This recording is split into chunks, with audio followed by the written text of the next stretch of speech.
তোর আব্বা কত কাঁদা কাঁদবো তোর কবরের কাছে যাই। আর হোক মাস্টার ডিগ্রিতে হরি মরি গেল হুন্ডা অ্যাক্সিডেন্টে। আব্বার কাঁদার বরকতে কারণেও তো তোর জাহান্নাম আরো বেশি। তুই মল্লিকা তুই উল্টা চালা লিখা শখ করে কেজি চতিটা অল্প অল্প চালা, অস্তে চালা। তুই কক্সবাজার এভাবে তুই যাবি, বাসে যাচ্ছা, 5,000 টাকা দিবি, এরোপ্লেনে যাওয়া যায়। তুই এক মানুষ, তুই তোর বিবেকের প্রশ্ন কর। ওই ইউনিভার্সিটি স্টুডেন্ট, তুই তো একটা পাগল। তুই মনে করো এইভাবে চললি মানে কিছুই হবে না। একটা সেকেন্ড আমাদের গাড়িটা পর্যন্ত কাঁপে, 60 লাখ টাকার গাড়ি, তোর এটা তো মশা অনো বেটা, একটা চাপ দিলে গাড়িটা ঢুকে যাইব ম্যাডাম, লাশটাও তো তোর আর নাই।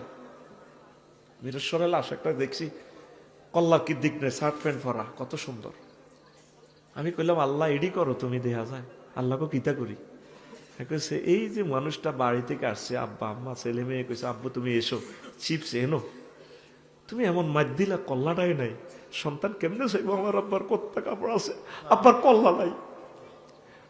আল্লাহর কসম, ওয়াজের কারণে আমি রোডে বাইর হই।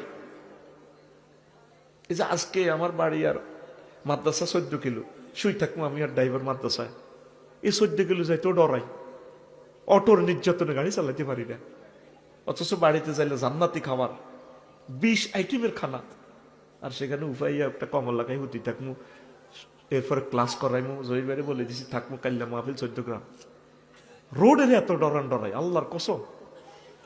এটা একটা মৃত্যু ফুরিতে আছে, তুই কেমনে এইভাবে উল্টা চালাস?